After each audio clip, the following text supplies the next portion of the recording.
இயங்கலை பேச்சுக்களம் 2020 நாளை நமது விடியல் மீட்பு பயணம் எனும் கருப்பொருளை கொண்டு உங்களிடம் பேசிக் கொண்டிருப்பது நான் உங்கள் பிரதீக்ஷா.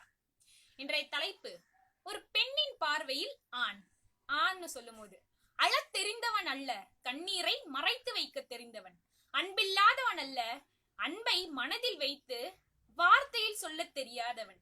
பணம் தேடுபவன் அல்ல, தன் குடும்பத்திற்காக தன்னிலை மறந்து ஓடுபவன் ஆண். ஒரு பெண் தன் கருவை 10 மாசம் சுமக்கிறானா, ஒரு ஆண் அவன் சாகர வரைக்கும் அவன் குடும்பத்தையும் அவன் காதலையும் மனசுல சுமக்கிறாங்க. அதுதான் நிதர்சனமான உண்மை.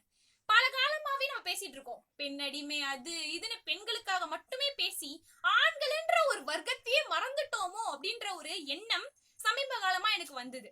அந்த காரணத்தினாலதான் நான் இந்த தலைப்பை தேர்ந்தெடுத்தேன். இந்த இறுதி மேடையில உங்க எல்லார்கிட்ட பேசுறதே எனக்கு மட்டற்ற மகிழ்ச்சியா இருக்கு. ஆண்களை பற்றி பேசும்போது எது ஆண்மை அப்படின்ற ஒரு கேள்வி எழுதுங்க. எது ஆண்மை? ஆண்மையின் வீரம் அழிவதில் இல்லை, ஆண்மையின் பலம் அழிப்பதில் இல்லை, ஆண்மையின் வெற்றி பறிப்பதில் இல்லை, ஆண்மையின் அர்த்தம் அத்துமீறல் இல்லை. ஆண்மைன்றது ஒரு பாதுகாப்பு அரண், காவல். இறுதியாக சொல்லணும்னா ஆண்மைன்றது ஒரு காக்கிற கடவுளுக்கு சமம். அதனாலதான் ஒரு பெண்ணை விட ஒரு ஆணை பலமா படைச்சாங்க. ஏன்? ஆண் ஒரு பெண்ணுக்கு உறுதுணையா இருக்கணும் அப்படின்றதுக்காக. ஆனா பாத்தீங்கன்னா எல்லாரும் சொல்றது என்ன, பெண்ணடிமை ஆனதுக்கு காரணம் ஆண்கள் அப்படின்னு பேசுறாங்க. எனக்கு அதோட கூற்று ஏற்றுக்கவே முடியாத ஒரு விஷயம். பெண்ணடிமை ஆனதுக்கு காரணம் என்றுமே ஆண்கள் கிடையாது. இது எப்படி இருக்குன்னா, நீங்களே உங்களை பூட்டிக்கிட்டு அந்த சாவியை உங்க கைக்குள்ளேயே வச்சுக்கிட்டு இன்னொருத்தைங்களை பூட்டி வச்சுட்டான் அப்படின்னு சொல்ற மாதிரி. அது கிடையாது.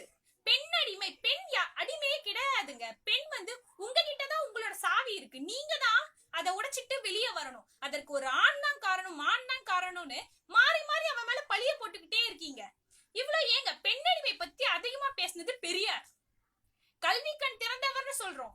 யார? கர்ம வீரர் காமராசர். அவர் ஒரு ஆண்.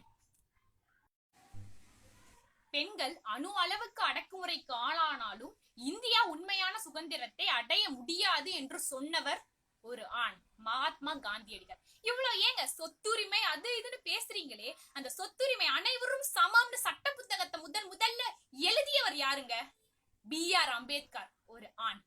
பொதுவாவே ஒரு மனநிலை இருக்கு, எந்த தப்பு பண்ணாலும் ஆண்கள் தப்பு பண்ணா பெண்கள் மீது பழிய போடுவது, பெண்கள் தப்பு பண்ணா ஆண்கள் மீது பழி போடுவது அல்ல நம் சமூகம். அடுத்தவனுடைய திறனை கண்டறிவதுதான் நம் சமூகம் அப்படின்னு சொல்லிட்டு, இப்போ ஆண்கள் என்னோட வாழ்க்கையில 80% நான் பார்ப்பதும் பழகுவதும் ஆண்களிடம் தான். அப்படி இருக்கும்போது ஆண்களிடம் எனக்கு பிடிச்ச ஒரு விஷயம் என்னன்னு கேட்டீங்கன்னா, ஒரு யோசிச்சு பேசணும். பெண்களை நம்ம கால்குலேட்டிவ் மைண்ட் அப்படின்னு சொல்லுவோம். அடுத்து என்ன நடக்கும், அடுத்து என்ன ஆகும் அப்படின்னு யோசிச்சு பேசுவாங்க.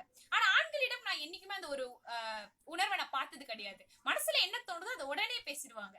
இன்னொரு விஷயம் என்னன்னு கேட்டீங்கன்னா, இந்த படத்துல எல்லாம் சொல்லுவாங்கல்ல, ரெக்க மட்டும் இருந்தா யாழ் தேவதை மச்சான் அப்படின்னு. அப்படி சொல்லும் போதெல்லாம் எனக்கு ஒரு விஷயம் தோணிக்கிட்டே இருக்கும். தேவதைன்றது ஒரு பொதுவான விஷயம் இல்லையா? அது ஏன் பெண்களுக்கு மட்டுமானது அப்படின்னு சொல்றாங்க? என்ன பொறுத்த வரைக்கும் ஆண்கள் தேவதைகள்ன்றது பொதுவான ஒரு விஷயங்க. அது ஆண்களா இருக்கட்டும் பெண்களா இருக்கட்டும். பெண்கள்ல சிறந்தவர்களை தேவதைகள்னு சொல்ற மாதிரி ஆண்கள்லயும் நிறைய தேவதைகள் இருக்காங்க. என்னோட வாழ்க்கையில நான் நிறைய தேவதைகளை பார்த்திருக்கேன், பார்த்து கொண்டே இருக்கேன். ஆண்கள் பற்றி பேசிக்கொண்டே இருக்கும் போது இந்த நடுத்தர ஆண்களை பத்தி நான் கண்டிப்பா சொல்லியே ஆகணுங்க. மிடில் கிளாஸ் பசங்க, பிடிச்ச பொண்ணு கிடைக்காது, பிடிச்ச பைக்கு கிடைக்காது, பிடிச்ச படிப்பை கூட படிக்க முடியாது. ஆனா இவ்வளவு இருந்தும் அந்த சூழ்நிலையை தாண்டி தன் குடும்பத்திற்காக எத்தனையோ பேர் தியாகம் செஞ்சிருக்காங்க. பெண்கள் மட்டும் தியாகி அல்ல, ஆண்களும் தியாகி தான் என்னை பொறுத்தவரையில்.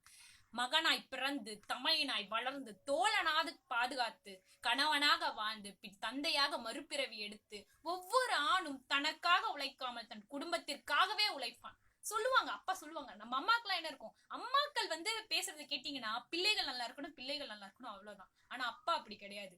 எல்லாரையும் சொல்லுவான், என் பொண்டாட்டி நான் எல்லாமே வீடுதான். நீங்க ஒரு விசேஷத்துக்கு போனீங்கன்னா கூட அப்பா சொல்றாரு, வீட்டுல கேட்டுதான் முடிவு எடுப்பேன். ஏன்? வீடுன்றது ஒரு மொத்த குடும்பத்தையும் ஒண்ணு சேர்க்கிறான். பெண் தான் சேர்ப்பான்னு சொல்றா.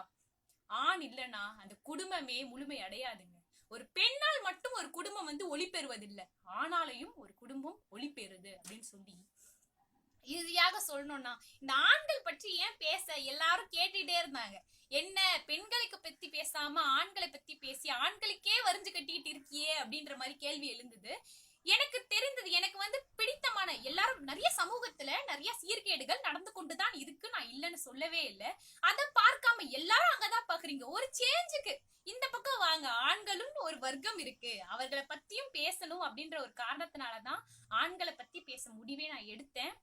இறுதியாக சொல்லணும்னா, ஆண்மைன்றது ஒரு பெண்ணை தாயாக்குறது ஆண்மை இல்ல, பார்க்கிற பெண்ணை தாயாகவும் தெய்வமாகவும் பார்ப்பதுதான் ஆண்மை என்று சொல்லி, பெண்மை மட்டும் இல்ல ஆண்மையும் வாழ்க ஆண்மையும் வளர்க என்று சொல்லி வாய்ப்பு கொடுத்த அனைத்து உள்ளங்களுக்கும் நன்றி தெரிவித்துக் கொண்டு என் உரையை முடித்துக் கொள்கிறேன். நடுவர் அவர்கள் தோல்வி என்று 3 எழுத்தை கொடுத்தாலும் சரி, வெற்றி என்ற 3 எழுத்தை கொடுத்தாலும் சரி, என்றுமே என்றுமே என் தாய்மொழியான தமிழ் வாழ்க என்னும் 6 வார்த்தைகளை ஆபரணமாக்கி சமர்ப்பிக்கிறேன். நன்றி, வணக்கம்.